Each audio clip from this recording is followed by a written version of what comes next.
Welcome back to another episode of the Daily Flip podcast. I'm your host, Alex, and today we're going to be flipping through some of the top stories, including how the dock worker strike could cripple the economy, an interesting article discussing how more bankruptcies have actually affected the U.S. economy and how the rate of bankruptcy has gone up in small businesses, and of course, we'll end today with a story about the increased calls for secessions in the United States.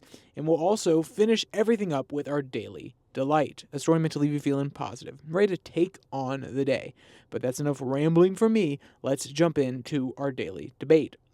So, as we move into this period of strike debate / strike preemptive talk, what do you think will be the most impactful thing to come out of this strike? If you haven't heard anything about it, then you may not have an opinion. Listen for another 30 seconds and we'll get directly into the article. But if you have been listening, you are aware of everything that could be impacted, whether it be supply chains, prices, everything going into the strike. What's going to be the key thing that is affected, and will it actually have repercussions in the economy that are strong enough to change the presidential? So, with that said, let's jump into the first article that comes from the Daily Wire.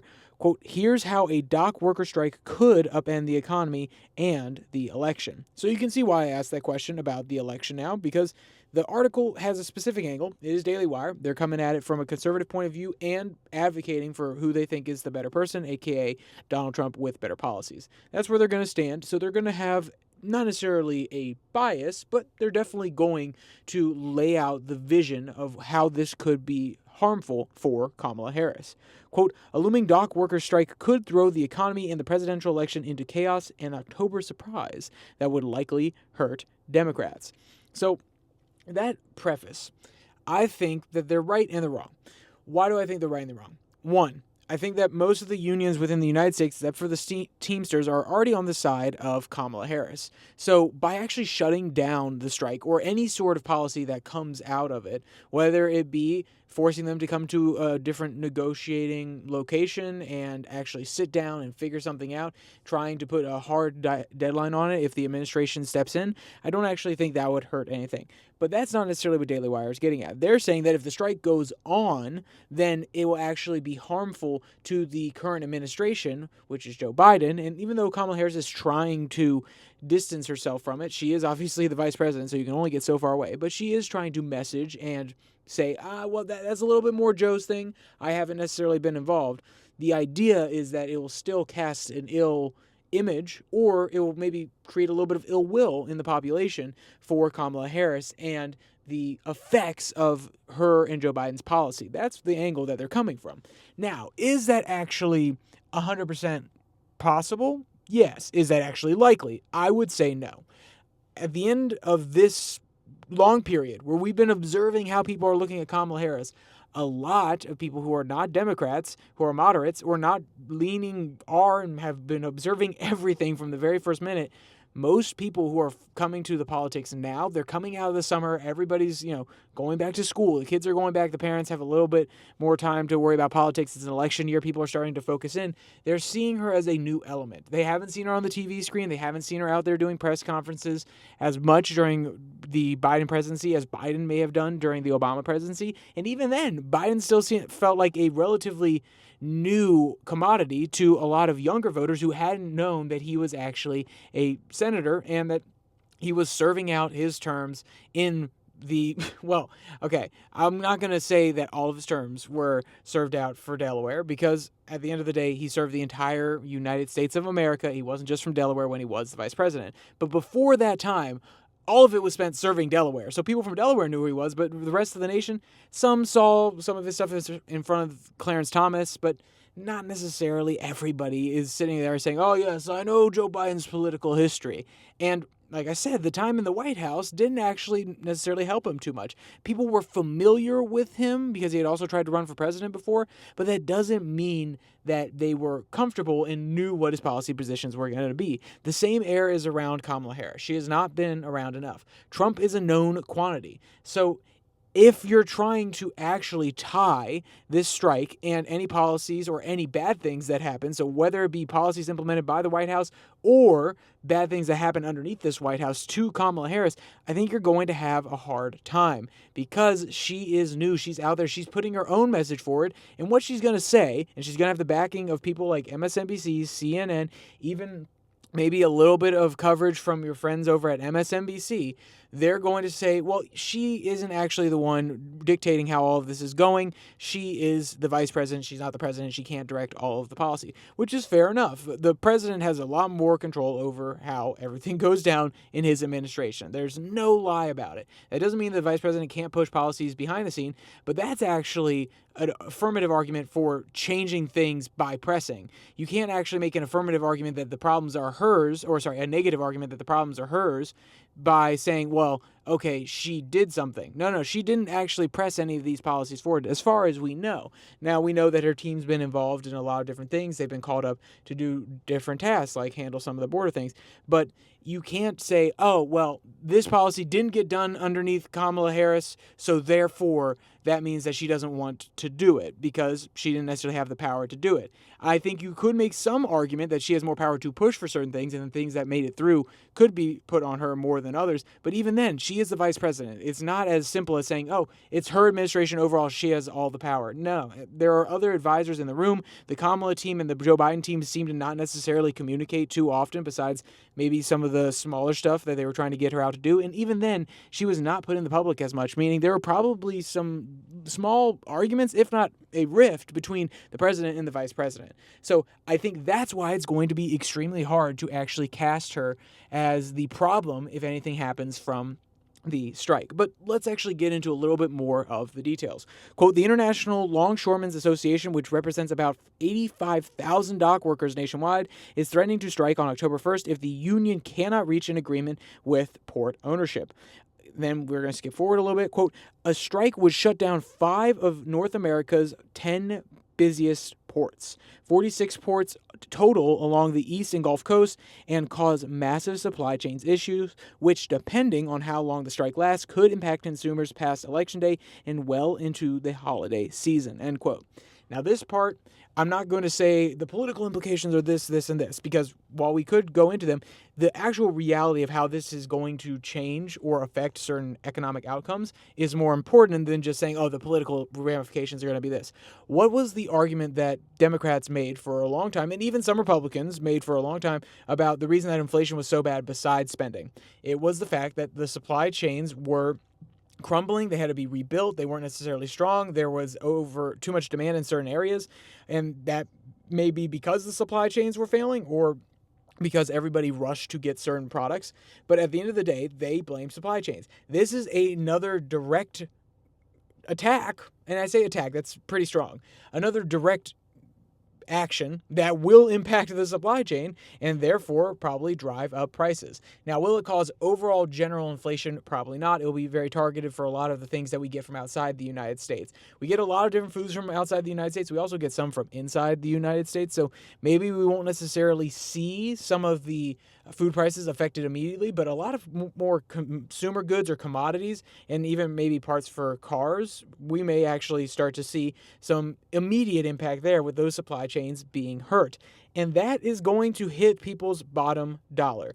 And when you have these sort of terrible things happening underneath your administration. And I say terrible not because, oh, well, it's terrible that unions are trying to fight for their workers' rights. I don't necessarily want to get into the politics of that one, whether it's morally right or not here today. But the terrible thing is that the supply chain is actively being stopped from working properly and working at its most efficient, and therefore consumers are going to have to spend more in order to get certain products, or they're going to have to wait longer. And because people are going to have to wait longer, there's probably going to be higher demand, which means prices are going to go up. You can see how this is going to have a knock-on effect. Now, we moved on from the actual bad things, or at least unfavorable, unhappy things that are going to, or things that are going to make us sad that are going to come out of this. Now we move on to the political implications of all those things. Will more inflation and a last-minute shock actually be super detrimental to the image of Kamala Harris, or even to the image of Joe Biden? I think in a world where you're making the argument that that last-minute shock is abrupt and literally within 5 days we see the prices of things double, then that is obviously terrible. First off, I don't think that's the reality we're living in. There are going to be alternative ways. Companies are going to try to work around and get different places open, like different ports across the United States, in order to take in some of their products. They're going to try to ship some things in from Canada. They're going to do a whole bunch of different processes in order to try to get everything to the customer as quickly as they can. And then they'll start to adjust prices after that once they realize the new cost of this process, or the actual cost of having to send those ships not necessarily to the east and the Gulf Coast, but to the West Coast, and then ship them to where they need to be. So we won't necessarily see that immediate, abrupt shock to the economy. It'll be a little bit more of a long burden. It'll be a little bit more of a long burn is probably the best way to put it. And when it's a little bit more of a long burn, and it's already on top of all the other inflation that's gone on during the Biden administration, I don't know if it is going to hurt as much as people think and stick in the psyche of the American people as much. The thing that can make it stick in the psyche is coverage like this. Coverage coming from the Daily Wire, coverage coming from MSNBC about it, from CNN, from Fox News, Newsmax, from Counterpunch to Slate. Everybody talking about it will make it more resonant within the American populace. Just like every single time a debt crisis or the raising of the debt ceiling comes and becomes an issue, and the DC politicons love to talk about it because, oh, it's a crisis. Who's negotiating with who? They love to be able to get that quick bait story, those bait stories out there in order to get people raged up about, oh, this side's not negotiating with this side. We need to fix this. We need to make sure that the people are funded. Or are you so heartless that you're going to make sure that federal employees might actually not be able to work for a certain period of time, or they might get less benefit.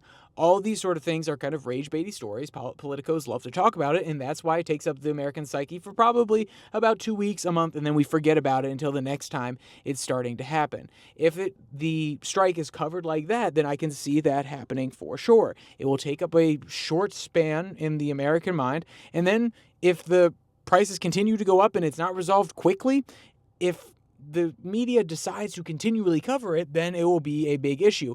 I think that whether or not any of the media think that it will be beneficial to their candidate or not, I think that will determine whether or not they're going to continue to cover it. Oh, look at that, biased media doing what they want to promote their person or denigrate the other. So you're going to have your more conservative side saying, hey, these are really bad problems with the strike. It's still ongoing. These prices are going up for people. This is directly attributable to the Kamala Harris, Joe Biden administration. I'm not telling you anything new there. And then the people that want Kamala to get in, they're going to say it doesn't actually necessarily matter as much. They're trying to resolve it. Kamala's trying to help with union policy. Joe Biden's trying to make sure that the unions are getting fair representation. The NLRB has been on their side, so on and so forth. So even if it does get repeated over and over again, eventually it will just get filtered through the partisan lens and people will see it differently. But that doesn't mean that it being repeated over and over again, even through partisan lens, won't resonate with the people a little bit. So the best way for this to not go viral, the best way to not be front of mind, is to not cover it in a sensationalist way. That won't happen because Washington can't do it. They love their little rage baits. They love their big stories. They love their crises. But if they could, that would be the way to go about it. Just don't cover it at all. Just say at the end of the day, you know what? It's not going to be a big deal, and Kamala Harris will address it when she's in office if you want to make a play that is good for Kamala Harris. So we kind of laid out all the sides. And by all the sides, I mean we didn't necessarily cover the conservative side because they're just going to hate on it no matter what. They're going to say it's Biden's fault and that Kamala won't do anything for it. Donald Trump's not going to come out and say, oh, I'm the most pro-union president, because he's not. He's just going to try to make it a problem for Kamala. And now if she's smart, she could try to say, oh, okay, you're claiming that it's our problem in our administration that we did this. What would you do during your presidency in order to help these people out? She could very well turn it on him, and I think that could be relatively effective. It won't distract necessarily that from her involvement in it, but it will at least turn it on to Donald Trump and make him answer some hard questions about unions. So, with that said, let's jump on to our next story. It also has to do with the economy, and this one is talking specifically about the Biden economy and how it is not good for small businesses, which will also be hit by this strike. But we looked at more of a macro story of how the entire economy will be affected. Now I want to look at some smaller examples of how small businesses, even though they are a part of the broader economy, how small businesses, the backbone, the quintessential mom and pop shops that make sure that the average person is lifted up, that they provide jobs inside their community, they provide economic opportunities and chances for people who may not get them before. Those sort of shops are actually facing high levels of bankruptcy. The story comes from Daily Signal. The headline reads, "Bankruptcies are soaring." And when you first come to an article like this, you want to understand more, of course, but you also have a little place in your heart. If you've ever been into one of those small businesses in your town, you know that one mom who had a really good idea, she was making something in her backyard, or that one dad who was an engineer previously and he had a really good idea. He brought it to the main street of your town, and it's a small little pop-up shop, and you love them. You go to them every once in a while. You have a good rapport. They're really kind people. They have a solid business plan. And then 3 years later, that place is up for lease again. This is what it reminds me of. And it hits your heart a little bit because most everybody probably knows a story. If you are a part of an average day middle American town, you probably know the story of someone who has tried to have a business and who has failed to make that business succeed. That doesn't mean that they didn't have a good business to some degree, or at least a good product. Maybe there are other areas they faltered in, but it always hits your heart because you probably know someone like this, or at least you've heard stories about it from your community. So what is going on here? Why are bankruptcies soaring? Quote, the data comes from bankruptcy analyst Equique, which reports the commercial filings for Chapter 11 bankruptcies soared to 4,553 so far this year. And I'm sorry if I mispronounced it. It is EPIQ. So EPIQ, I think is how you would pronounce it, but I could be totally wrong there. Quote, meanwhile, total corporate bankruptcies are also rising, hitting the highest since the COVID-19 pandemic, according to the S&P Global Market Intelligence, which is hitting especially hard in retail, with a parade of chains going under this year, including Red Lobster's and its beloved Endless Shrimp. Never forget what they have taken from us, end quote. And you can see the article here is actually being the author. He's specifically saying this is policy that has led us here. Because he said, never let them forget what they've taken from us. It is a little bit of a joke, but at the same time, there's a little bit of softness in my heart for the Endless Shrimp at Red Lobster. Only ever got it like once or twice, but I very much enjoyed it while I was there. But what he's saying there, even as it is a joke, is there are people behind this who haven't necessarily sat there and said, yes, we're going to take away their wealth, we're going to secretly tax them through inflation.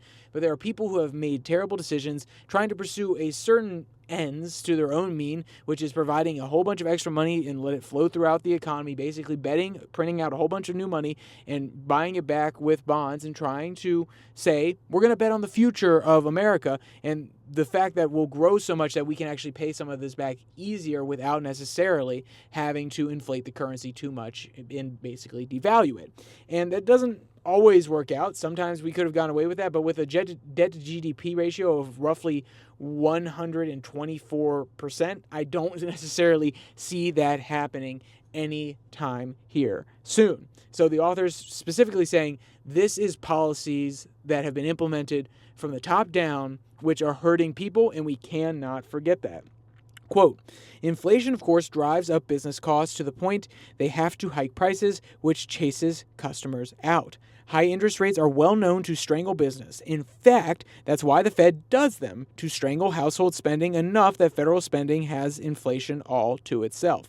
And then the COVID-19 loans. During the pandemic, the Small Business Administration pumped out 4 million loans worth about $380 billion in so-called economic injury disaster loans. Note, these were separate from Paycheck Protection Program loans, which were, were $800 billion were handed out to bribe voters into lockdown, end quote. That is insane. That is $1.18 trillion. Repeat that. $1.18 trillion handed out in those programs alone. Okay? That is, right now, let's do the math. If our debt is somewhere around 33 trillion, that is adding, essentially, a extra 30th to the debt when it was actually going into effect during the pandemic. So that may sound like a really small amount, but also a 30th of 30 trillion is still $1 trillion. Then again, I just use self-referential points in order to show you the scope and scale of something. So if you don't necessarily understand how much a trillion is, it's going to be hard for you to picture it in your mind. There's actually a very interesting video I watched. It's about some VFX artists who actually tried to make us have a better understanding of how much $8 trillion would take up space-wise. Go watch that. You can just look up VFX explain $1 trillion, and you can go watch that video. It gives a little bit more reference, but either way, you don't necessarily have to see it in a giant pile to understand that that is a lot of money. When we are putting that much extra money into the supply, so let's imagine here, and these are rough numbers, I do not have the statistics in front of me. So let's imagine that there's roughly maybe $2.5 trillion US dollars in circulation at any one time. I believe that it is a little bit lower than that, but I could very, very well be wrong.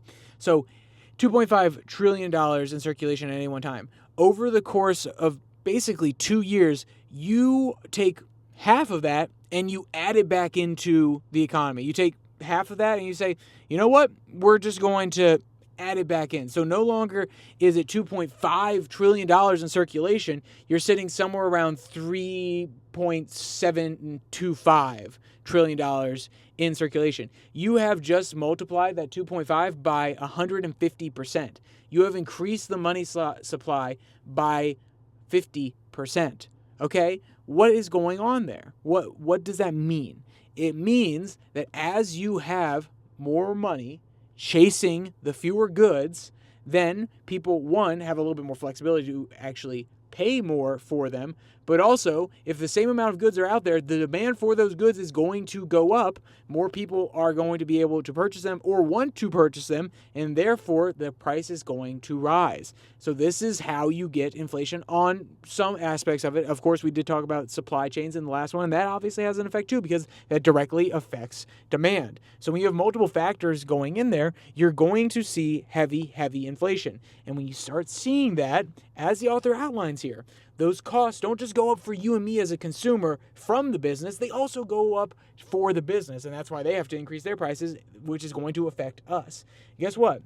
When Walmart raises its prices, it's not just sitting there saying, oh, we're going to raise our prices on Bob and Jill just because we feel like it because we want to make more money. No, their inputs have gone up as well. And that's why you see a ripple effect across the economy. As inflation hits the businesses, then it trickles down to the consumers, and how the supply chain issues hit the businesses and then trickle down to the consumers. But let's get back to what the author is actually trying to get at here. Quote, and it turns out a lot of companies can't. 80% are still outstanding. So this is talking about paying back some of the loans. 80% are still outstanding. That's $300 billion. So they're probably just seeing the tip of the injury loan iceberg. So what is he saying? Well, a lot of PPE loans weren't actually repaid. Quote, while many of the PPP loans were fraudulent, actually most of them, according to NPR, 96% of those loans were forgiven. Incidentally, one gang member recently killed in a Baltimore shootout had, it turned out, an outstanding PPP loan for a nanotech company. Not a joke. So that's another program where they just put loans out into the economy for businesses, and then they just said, oh, well, we're actually just going to forgive them now. So it was just another way to pump more money into the economy. And this, once again, increases the one, it gives companies a false sense that they can actually make it through this hard economic turbulent time without government assistance, so they may continue with their fraudulent practices. But also, beyond that, let's take a quick second to ask the question, if there is more money going into the economy, what is going to happen if we are not retiring a larger amount of old bills and we are having the same amount of products go into that economy? You're probably going to see higher demand, which means you are more than likely going to see higher prices. Oh my gosh, we've been through it like 5 times. And when you see all of those things, who gets hurt? The businesses that have really, really tight margins. So you're going to see your restaurants like Red Lobster. You're going to see your mom and pop shops that can't actually distribute the costs across thousands upon thousands of products, like your Walmarts, your Targets, your Amazons.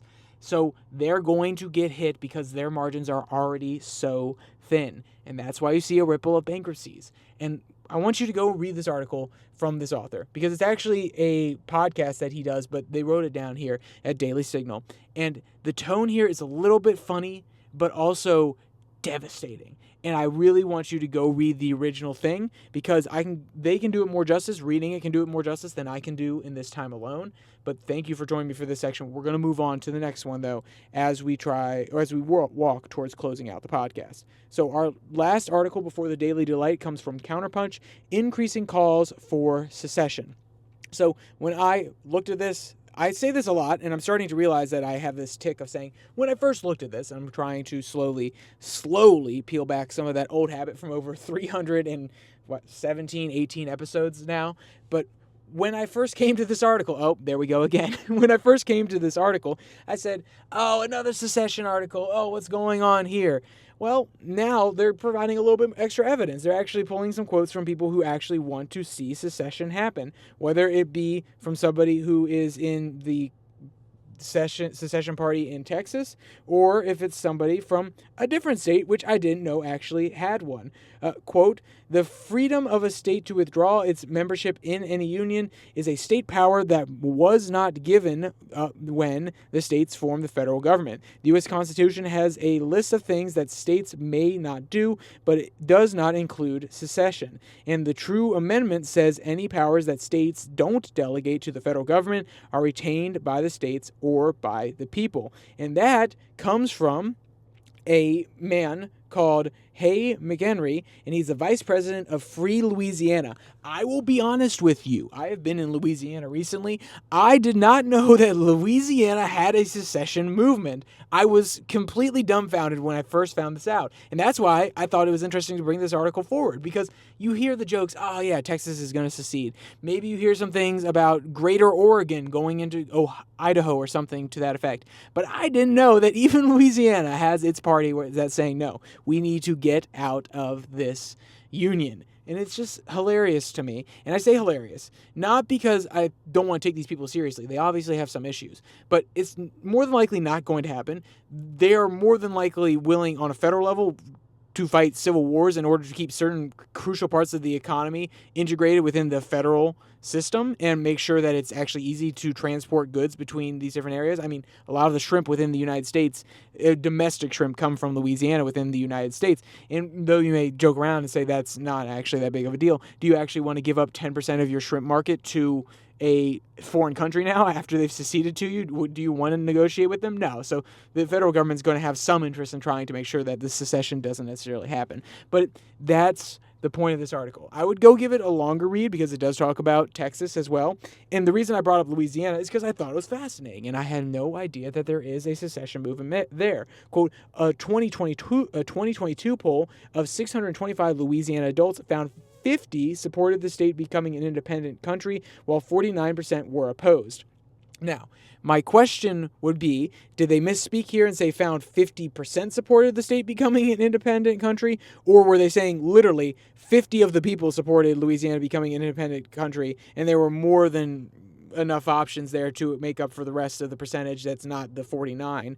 Because maybe you say they're opposed, maybe you say they don't know, or maybe you have an option where they would secede. Even then, I don't know if 50 alone would be enough, and I think the proportion would be much higher in the 49%, but I don't necessarily have the methodology here for sure. We can actually go through and click on it, and you can do this on your own time as well. This actually comes from Newsweek, and I'm going through some of the different methodology here now, which they go through a whole bunch of it. Yes, so it actually is 50%. So, wow, that's a large percentage. That is actually exactly half. And of the poll, people that responded in the poll, that is the majority position, which 50% of people said they're willing to leave Louisiana. That is insane to me. And sorry, when I said leave Louisiana, I mean Louisiana leave the Union, which is absolutely crazy, especially when you think of Texas is right next door. Maybe a little bit of their free state movement has encroached on the beautiful state of Louisiana.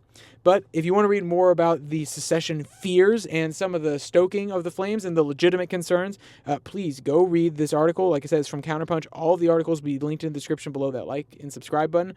But also down there, you can find the link to the Daily Delight. And that's what we're going to finish with here today. It's actually a video. The headline reads, Japan, days-old white tiger cubs go on snow. It is an absolutely adorable video of these little guys rolling. The fact that there's white tigers that can just go out and basically be in something that seems relatively native to them, because obviously they're camouflaged to some degree to actually be on the snowy terrain, is fascinating that we can actually have so many diverse areas where we're housing some of these animals, trying to protect them, and yet still let them experience all of those natural habitats while keeping them protected. So if you want to see that video, or like I said, you want to read any of today's articles, please go to the links in the description below that like and subscribe button. Also down there, you can find the podcast on Spotify, Pocket Cast, Podvine, as well as the Twitter handle at Your Daily Flip, where I post a Twitter tirade every Tuesday and Thursday.